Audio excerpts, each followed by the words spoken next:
Previamente haré si me permiten mis disculpas, una breve presentación de su hoja de vida. Entre los datos académicos y profesionales tenemos que el doctor Juan Antonio Hernández Corchete es profesor en Derecho Administrativo, letrado del Tribunal Constitucional de España. Es, entre sus grados académicos, licenciado en Derecho de la Universidad Complutense de Madrid, doctor en Derecho Real del Colegio de España en Bolonia, Italia, con una tesis titulada Discrecionalidad Administrativa, Orientamenti del Dibattito Recente, profesor en Derecho Administrativo en la Universidad de Madrid, profesor titular de Derecho Administrativo de la Universidad de Vigo desde septiembre del 2000, director del Departamento de Derecho Público de la Universidad de Vigo, letrado del Tribunal Constitucional desde octubre del 2006 a la actualidad. Entre las publicaciones principales, que tiene una profusa obra de publicaciones, una serie de publicaciones, podemos destacar el contrato de obra en el ámbito de los sectores excluidos, la contratación pública en los llamados sectores excluidos, ausencia de efectos de una declaración de inconstitucionalidad en un recurso de amparo pendiente o las limitaciones inherentes a nuestro sistema de justicia constitucional, la responsabilidad patrimonial de las administraciones públicas, las medidas cautelares en el contencioso administrativo y Constitución. Entre otras de las obras, hábitos energéticos en el horizonte del desarrollo sostenible, una panorámica de los esfuerzos por invertir la tendencia de la emisión del GI como medio para atajar el preocupante proceso del cambio climático. Como podemos ver, es realmente profusa y tenemos una lista muy larga todavía de otras obras del doctor, pero quisiéramos destacar también la participación en proyectos de investigación que han sido financiados.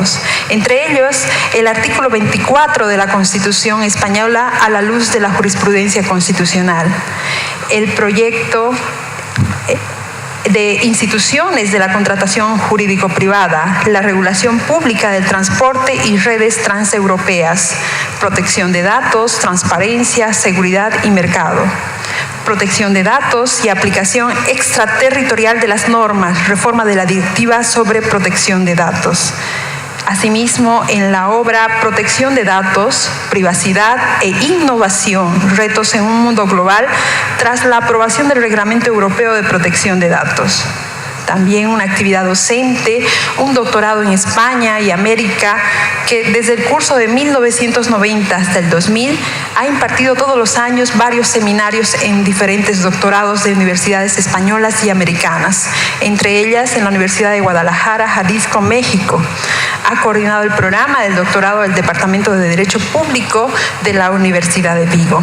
Tiene otros posgrados en España y América, en España en la Universidad de Vigo también, en la Universidad de San Pablo, de Madrid, de Salamanca, en la Argentina, en la Universidad Austral de Buenos Aires, la Universidad de Comahue, Universidad Nacional de La Plata, Universidad Católica de La Plata, en Venezuela, en México también.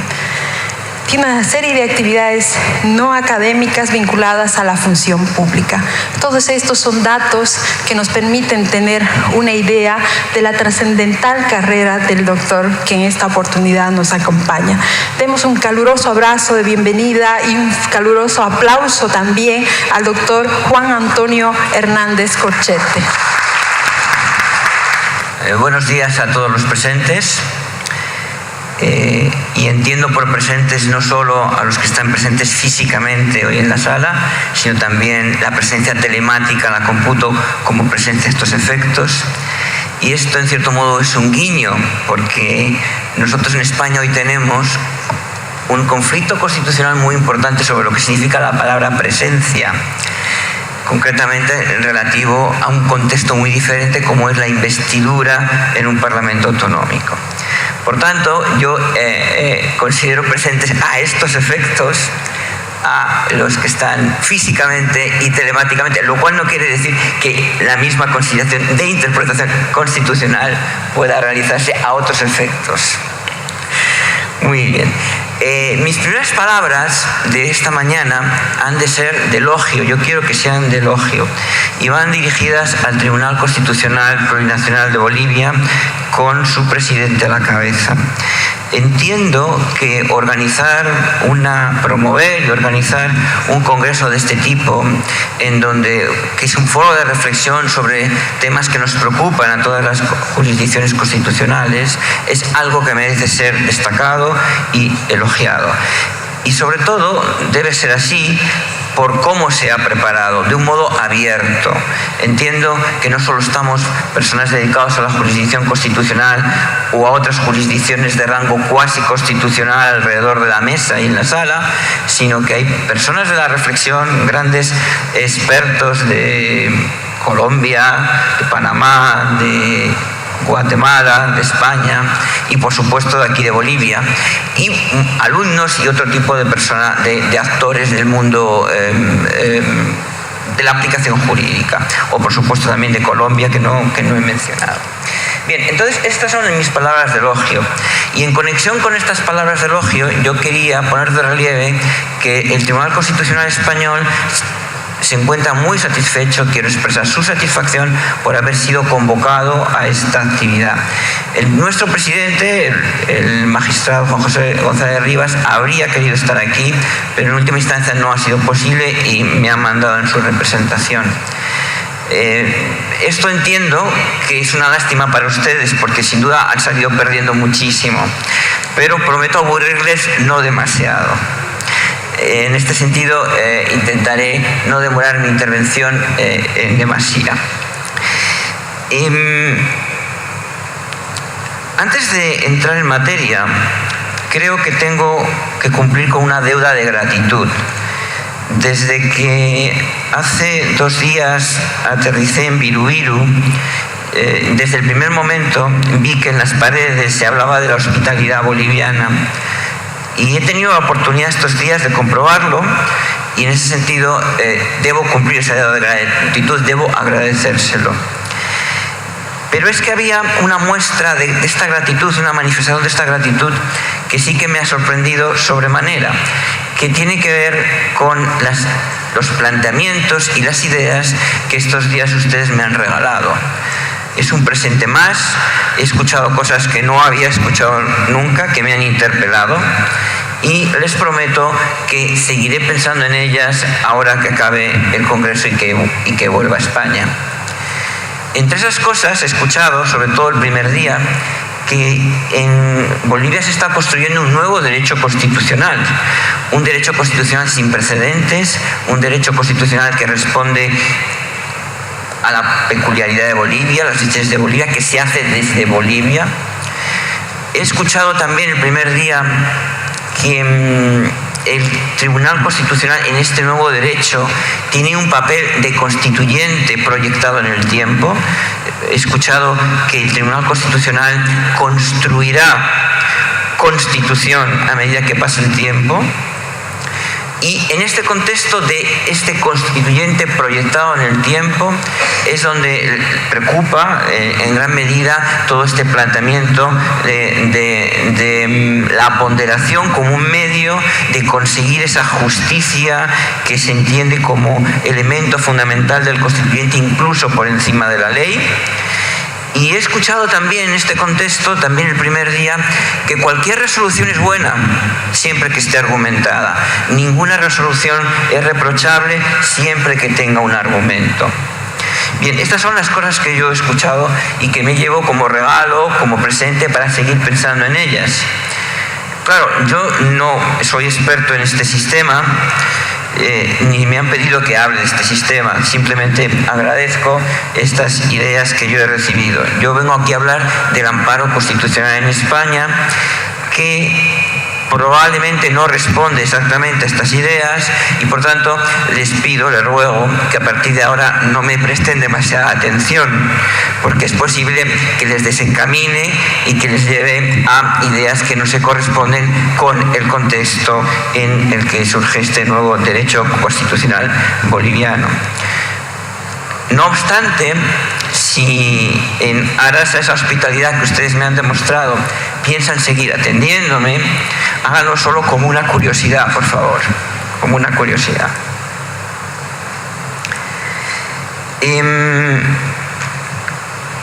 Señalado todo esto, yo quisiera, y dado que el tiempo no es mucho y no les puedo contar el sistema del amparo constitucional español en toda su extensión, yo quisiera ceñirme a tres cosas. Voy a hablar del papel del Tribunal Constitucional en la tutela de los derechos fundamentales en relación con el papel de los jueces ordinarios, en España, claro. Voy a hacer luego referencia a algún caso concreto para extrapolar algunas ideas de cómo razona el Tribunal Constitucional Español en materia de recurso de amparo. Y finalmente me voy a referir a petición expresa del presidente del Tribunal Constitucional Plurinacional de Bolivia, a lo que en España denominamos especial trascendencia constitucional, que es un mecanismo de objetivación del amparo. Objetivación del amparo, expresión está muy compleja que explicaré al llegar a este tercer punto. Bien, vamos con la primera de los tres temas. En España, nuestra Constitución dice que los derechos fundamentales se tutelarán, en su caso, a través de una vía de amparo constitucional. Eso viene a querer decir que la única manera de tutelar los derechos fundamentales no es, ni es tampoco la principal, el amparo constitucional. Es decir, hay otros amparos, el amparo judicial, el amparo que están obligados los jueces ordinarios a prestar, que es la vía ordinaria y primera de protección de los derechos fundamentales. Sin duda alguna, esto es una opción del constituyente español por encargar de un modo natural la tutela de los derechos fundamentales a los jueces ordinarios, que son los primeros que intervienen, porque son los que están más cercanos del ciudadano. Para garantizar este mecanismo, donde el Tribunal Constitucional, a través del amparo constitucional, solo opera como última ratio, es decir, solo opera al final, cuando la tutela de los derechos fundamentales no ha sido realizada por los jueces ordinarios, para materializar esta ratio, esta construcción, esta configuración, al amparo constitucional se le dota de un carácter subsidiario, que significa que uno no puede acudir directamente al Tribunal Constitucional requiriendo que se le reconozca que un derecho le asiste, un derecho constitucional de los que en España, que luego diré un poquito sobre ello, pueden acceder al amparo constitucional, sino que hay que ir necesariamente a los jueces ordinarios a través de los cauces ordinarios. Y no solo es este dato formal de que hay que acudir a los jueces ordinarios, es que hay que alegar en ese trance, en ese momento procesal, hay que alegar el eventual derecho fundamental del que uno se duele, o de la violación del que uno se duele. De tal manera que si uno no ha alegado en su conflicto ante los tribunales ordinarios, no ha alegado que cree que se le ha vulnerado un derecho fundamental, no puede per saltum después suscitarlo ante el Tribunal Constitucional, puesto que si esto pudiera hacerlo, no serviría de nada, no sería para nada útil esta opción del constituyente español de encargar al juez ordinario como primero y primigenio tutelador de los derechos fundamentales. Por lo tanto, esto es, quiero que se entienda muy bien. Es decir, el Tribunal Constitucional ha realizado una tarea muy importante, porque efectivamente muchas veces los jueces ordinarios no han tutelado oportunamente los derechos fundamentales, y se ha acudido en amparo constitucional y se han hecho nuevos entendimientos de los derechos que los jueces ordinarios poco a poco han ido aplicando con posterioridad. Pero todo sobre este esquema de que la posición del juez constitucional, del Tribunal Constitucional, es una posición subsidiaria o de última ratio. Conectado con todo ello, quiero ponerles de relieve que dos cosas más para acabar de definir este papel relativo del juez ordinario y el Tribunal Constitucional. El juez ordinario como juez constitucional.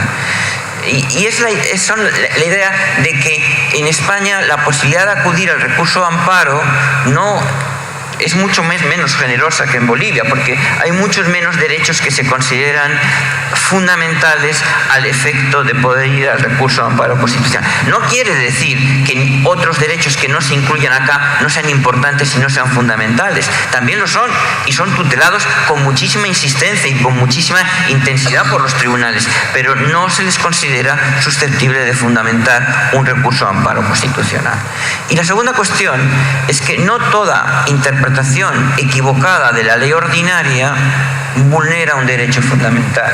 Es posible que la ley ordinaria sea aplicada de un modo erróneo por los tribunales ordinarios y que eso genere injusticia, muy probablemente, y no solo una injusticia percibida de un modo subjetivo, sino podríamos decir una injusticia objetiva, una verdadera negación de lo que la ley ordena, y que sin embargo eso no suponga una vulneración de un derecho fundamental en la perspectiva española. Entonces, esto genera en muchas ocasiones que el Tribunal Constitucional Español, en una actuación de autorrestricción, de no ir más allá de donde tiene que ir, inadmite muchos procesos. Primero, porque considera que simplemente ha habido un problema de error en la interpretación, de inaplicación de una ley como debería ser aplicada, pero eso no, el error judicial no siempre supone una falta de lo que ustedes denominan debido proceso o de lo que nosotros denominamos tutela judicial efectiva. No siempre.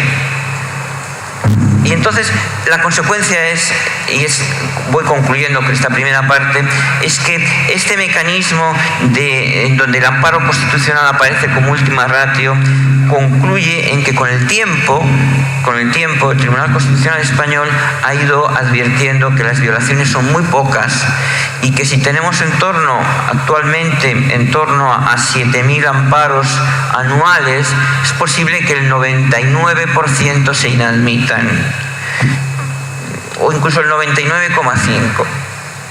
Muchos de ellos, porque como digo, es simplemente una queja del ciudadano que quiere que se interprete la ley de otra manera. Y eso no hay un derecho fundamental a que se interprete la ley de otra manera. Bien, esta era la primera idea en la que yo quería abundar. La segunda idea la voy a enunciar con un supuesto práctico del cual sacaré algunas conclusiones en términos de cómo se configura el amparo en España. Es un asunto al que nos hemos referido previamente el día de ayer cuando habló mi compañero brasileño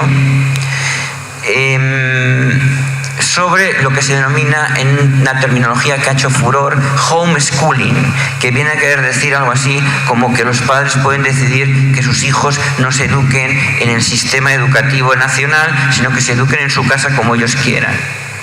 Concretamente, en España hay un deber de escolarización de los 6 a los 16 años y había unos padres de familia, que se negaban a que sus hijos acudieran al Sistema Nacional de Educación, sea público o privado. Cuando aquí digo Sistema Nacional, no me estoy refiriendo a que sea público o privado, me estoy refiriendo a que es una programación nacional,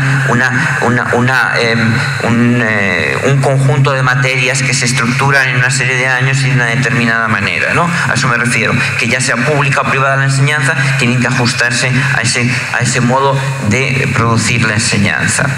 Bien, estos señores, que eran unas personas que se preocupaban mucho por la educación de sus hijos, querían educarles ellos personalmente y hacer una educación personalizada de tal manera que pudieran atender a las necesidades del día a día y de la personalidad de cada uno de sus hijos y no mandarles a una educación estandarizada. Ese venía a ser el mensaje, es decir, no eran unas personas despreocupadas, no era el caso, eran personas muy, muy interesadas en la educación de sus hijos. Entonces, el fiscal, que en España, aparte de perseguir los delitos, tiene la función de que se cumpla la ley, inició un proceso ante un juez para pedir que el juez ordenara a los padres mandar a los hijos a la escuela, que no era suficiente con que ellos quisieran educarles inmejorablemente, que había una obligación legal establecida de mandar de los 6 a los 16 años a los niños a la escuela. Y eso llegó en amparo constitucional, porque los padres se negaron, acudieron a los jueces ordinarios, los jueces ordinarios le dijeron que había que aplicar la ley y que en consecuencia que ellos no tenían ese derecho fundamental a la educación, a decidir cómo era la educación. El derecho a la educación es uno de los derechos fundamentales en España que permite acceder al amparo. Entonces acudieron en recurso a amparo y el tribunal pues perfectamente podría haber razonado sin ningún problema con base en la cláusula de libre desarrollo de la personalidad que está en nuestra Constitución, allá por el artículo 10, artículo importantísimo. Tanto es así como que dice que la libertad de desarrollo de la personalidad y la dignidad y alguna otra cosa son los fundamentos del orden político y de la paz social. O sea, artículo importantísimo, libre desarrollo de la personalidad. Y al tratar del derecho a la educación se confiere un papel muy importante en la elección de la educación a los padres. Por lo tanto, el Tribunal Constitucional perfectamente podría haber razonado. Aquí de lo que se trata es de potenciar el libre desarrollo de la personalidad de estos niños y de potenciar que sean los padres quienes tengan influencia en garantizar y promocionar el libre desarrollo de la personalidad de estos niños.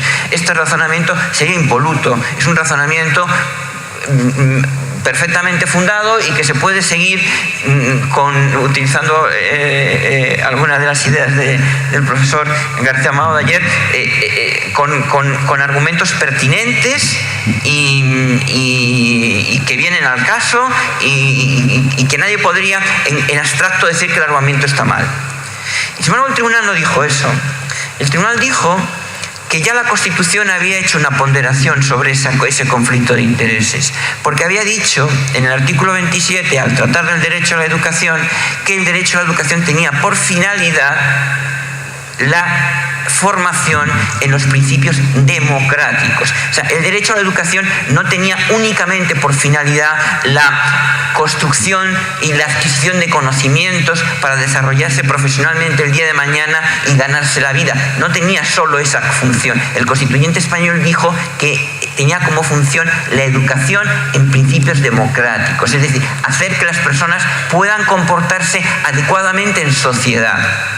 Eso dijo el Tribunal Constitucional porque es lo que había dicho ya el constituyente. El constituyente ya había ponderado y ya había dicho cuál era el resultado de esa ponderación. Les voy a contar otro caso y a partir de ahí saco esas conclusiones que yo les quería indicar. Este no es un recurso a amparo, pero creo que es interesante ponerlo encima de la mesa para ver el modo de razonar también del tribunal. Se trata del matrimonio homosexual. En España se aprobó una ley admitiendo que se casaran las personas del mismo sexo y fue recurrida por inconstitucional.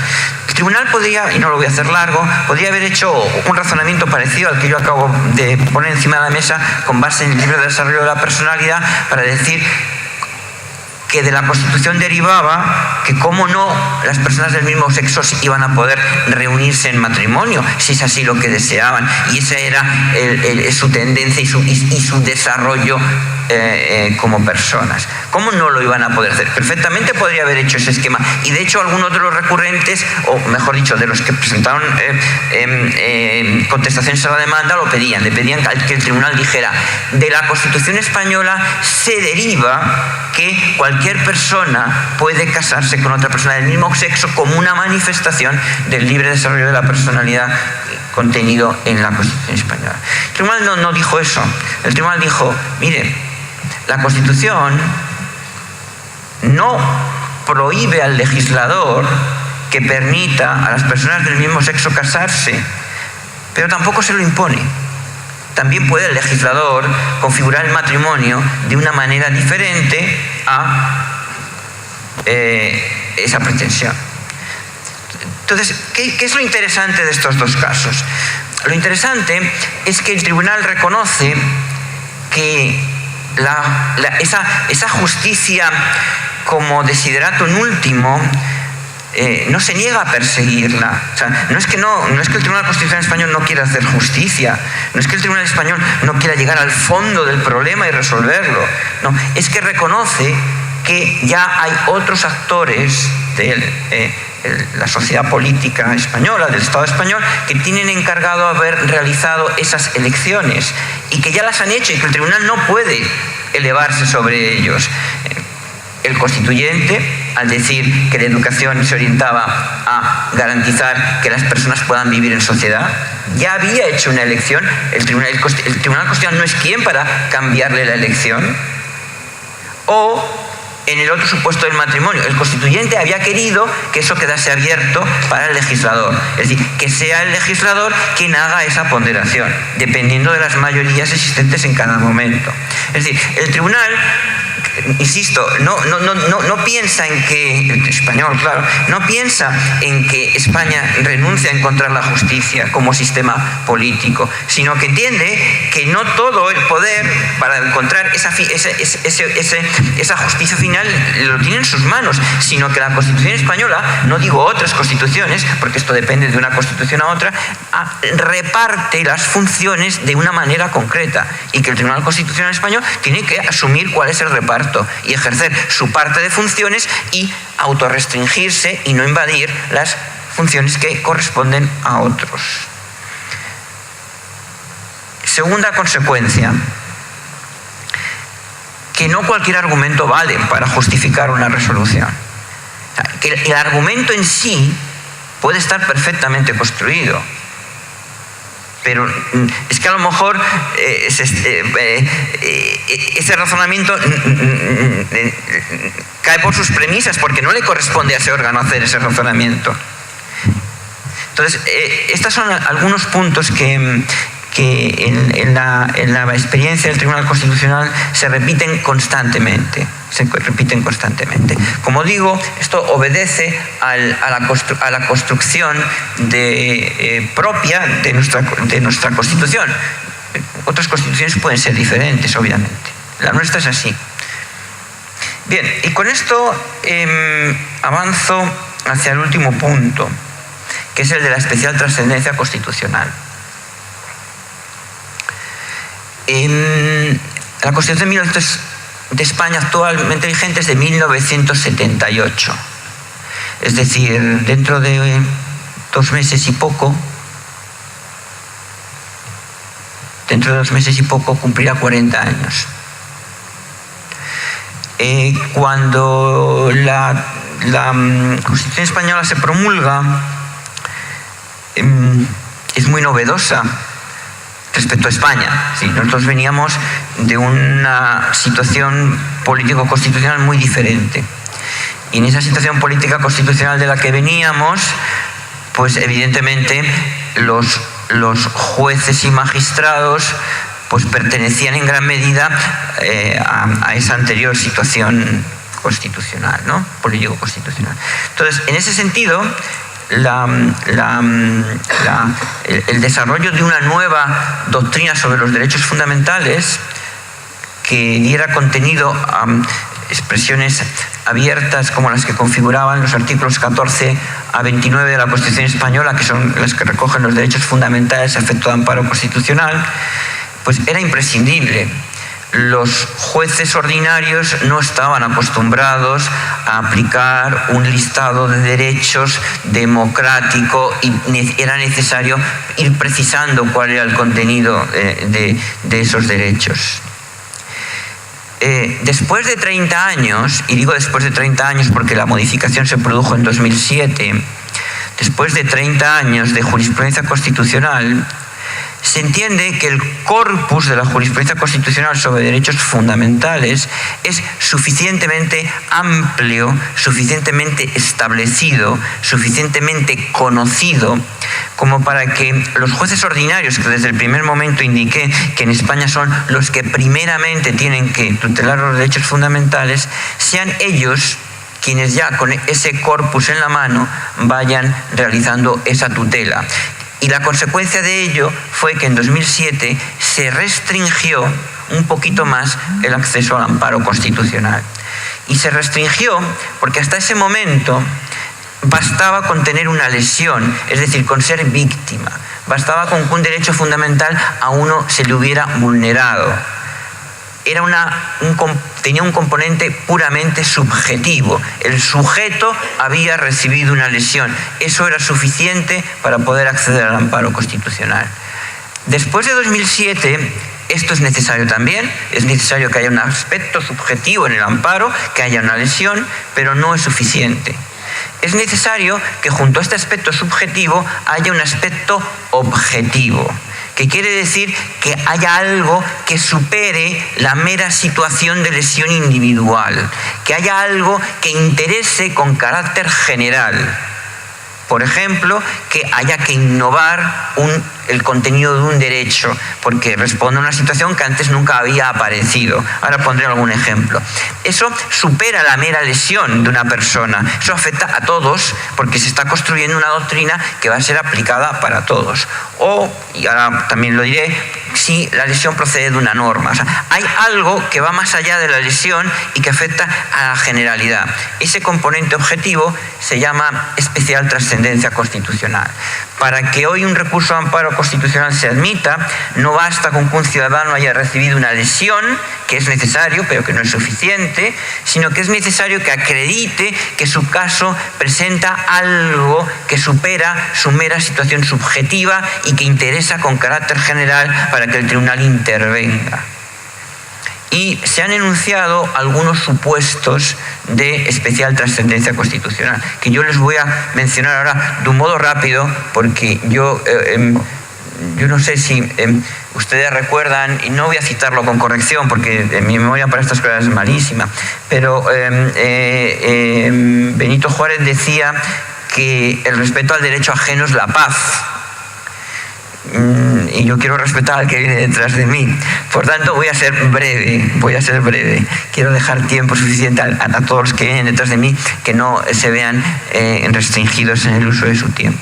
Pero bueno, voy a contarles algunos de estos supuestos de especial trascendencia constitucional. El primero de ellos, como les estaba indicando, es que sea necesario innovar el contenido de un derecho fundamental, porque haya una situación que o bien exige extenderlo, o bien exige modificarlo, o bien exige modularlo. Y les voy a poner un ejemplo para que esto pues, se comprenda con la mayor claridad posible.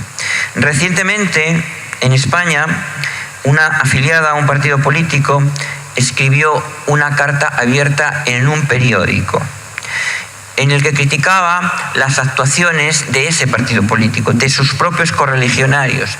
Ponía de relieve que de esa manera no se estaba sirviendo a la sociedad y que de esa manera no se iba a volver a ganar una elección. O sea, no estaba atacando al partido, sino que lo que estaba intentando es poner de relieve que de esa manera ese partido no iba a tener mucho futuro. O sea, no era una posición, digamos, desleal por completo. O sea, no es que estuviera diciendo ataco al partido porque son unos tales o unos cuales. No, es que lo que quería era mejorar a través de una intervención pública. Esta señora fue sancionada por este partido político con una suspensión de militancia de 2 años. Y ella acudió a los tribunales, acudió primero a los tribunales ordinarios, y los tribunales ordinarios no le dieron la razón, aplicaron la norma que preveía que eso era posible, porque los estatutos de ese partido político, que eran perfectamente legales, o que al menos tenían la pátina de legales, pues lo permitía, ¿no? Digo la pátina de legales porque estaban correctamente registrados, etcétera, ¿no? Bien, y luego lo llevó al Tribunal Constitucional. El problema era el siguiente: el Tribunal Constitucional tiene declarado que el derecho a la asociación, que es un derecho fundamental, tiene una vertiente positiva, que es el derecho a asociarse, que comprende la posibilidad de decidir cuáles son las normas internas de funcionamiento. Es decir, la posibilidad de que una asociación decida cómo se va a organizar y cómo va a funcionar pertenece al derecho fundamental a asociarse. Entonces, que este partido político perfectamente podía tener una norma en sus estatutos que previera la sanción por una crítica por parte de una afiliada. Sin embargo, por otra parte, estamos en un ambiente político de interés público y que la libertad de expresión, si en algún sitio tiene un ámbito privilegiado, es en el ámbito público. Es decir, cada quien de nosotros podemos decir lo que opinemos, sin insultar, dentro de unos límites, pero podemos manifestar nuestras opiniones, y en el ámbito político, en el ámbito público, esa libertad es mayor. Entonces nos encontrábamos con 2 doctrinas del tribunal muy asentadas. Por una parte, el derecho a asociación comprende que la asociación se organice como quiera, y por otra parte la libertad de expresión en el ámbito público tiene una especial atención. En esa situación el tribunal consideró que tenía que innovar, tenía que dar un paso más y completar su doctrina sobre el derecho de asociación. Y lo aceptó y resolvió. No importa cómo resolvió, esto es secundario. Lo que quiero poner de relieve es que se encontró con una situación nueva a la que tenía que dar una respuesta y por tanto que superaba la situación individual de la señora que había sido sancionada. Bien, ese es un supuesto, el supuesto de que sea necesario innovar o completar un derecho fundamental. El siguiente supuesto es que la vulneración derive de una norma jurídica. Claro, si no es la aplicación de la norma jurídica la que produce la lesión, sino que es la norma jurídica en sí, la opción adoptada por la norma jurídica, evidentemente está produciendo unos efectos generales que superan al mero lesionado. El tercer supuesto es cuando un órgano judicial manifiestamente se niega a acatar la doctrina del Tribunal Constitucional. Es decir, no cuando un órgano judicial se separa inadvertidamente o cuando se separa, bueno, pues porque no valora suficientemente la doctrina del Tribunal Constitucional, sino cuando manifiestamente se niega a acatarla. Es decir, cuando dice, yo ya sé que está la doctrina del Tribunal Constitucional, pero yo no la voy a aplicar, yo voy a aplicar la contraria. Es decir, esa rebelión frente a esa situación de vinculatoriedad de la doctrina del Tribunal Constitucional, aun cuando solo sea en un solo caso, permite admitir un recurso de amparo porque se entiende que acabar con esa situación de reacción frente a la doctrina del Tribunal Constitucional tiene un componente de interés general que supera la mera lesión individual. El siguiente supuesto es el incumplimiento generalizado. Es decir, si todos los órganos judiciales que están resolviendo, todos es un decir, si un número importante de los órganos judiciales que están resolviendo un mismo tipo de controversias, aun cuando no sea de un modo abiertamente contrario, aun cuando sea de un modo inadvertido, aun cuando sea por las razones que sean muy justificadas, están resolviendo de una manera distinta a como ha establecido el Tribunal Constitucional que debe entenderse un derecho fundamental, aquí también hay un supuesto de especial trascendencia constitucional en la medida en que no hay una lesión individualizada únicamente en presencia, sino que estamos en juego en la aplicación para un número amplio de personas de una doctrina que no se corresponde con la que el Tribunal Constitucional viene estableciendo. Finalmente, hay otro supuesto bastante abierto, que es el caso de que la lesión concreta produzca una repercusión general.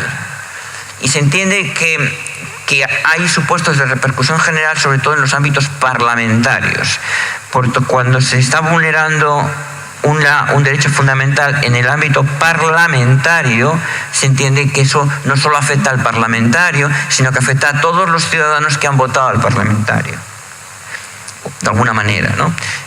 Si hay un parlamentario que pretende llevar adelante una iniciativa legislativa y de un modo arbitrario no se le permite, se está vulnerando su derecho de participación política, su ius in officium, y no se estaba vulnerando solo el suyo, sino que se estaba vulnerando el de todas las personas que le han votado, inmediatamente el de quienes pueden beneficiarse o perjudicarse de su inacción o de que se neutralice su capacidad de acción. Bien, estos son los supuestos. Les repito, nueva situación, necesidad de modular, que proceda a la lesión de una norma jurídica, que haya un manifiesto no acatamiento, que haya un incumplimiento generalizado o que haya un supuesto de repercusión general. Para acabar, les quiero decir que la argumentación de que se da esta condición es una carga del recurrente y es una carga no subsanable. Es decir, el recurrente, cuando escribe su demanda, no solo tiene que alegar la lesión que ha recibido, sino que tiene que alegar por qué esa lesión tiene un motivo de especial trascendencia constitucional. Si guarda silencio sobre este punto, el Tribunal Constitucional entiende que falta un requisito procesal no subsanable. No entra ni siquiera a suplirlo, como decía ayer nuestro colega peruano que él proponía. No solo es que no entra a suplirlo, es que tampoco permite dar un plazo para que lo supla la parte. Es insubsanable. Bien, espero haberme mantenido dentro del tiempo. Creo que me he ido un poquito de la media hora que tenía adjudicada, pero aquí me quedo. Como les decía, ha sido un placer estar con ustedes. Ha sido muy estimulante toda la discusión y los nuevos planteamientos que yo he escuchado en esta conferencia, y quedo a su disposición para lo que ustedes necesiten. Muchísimas gracias.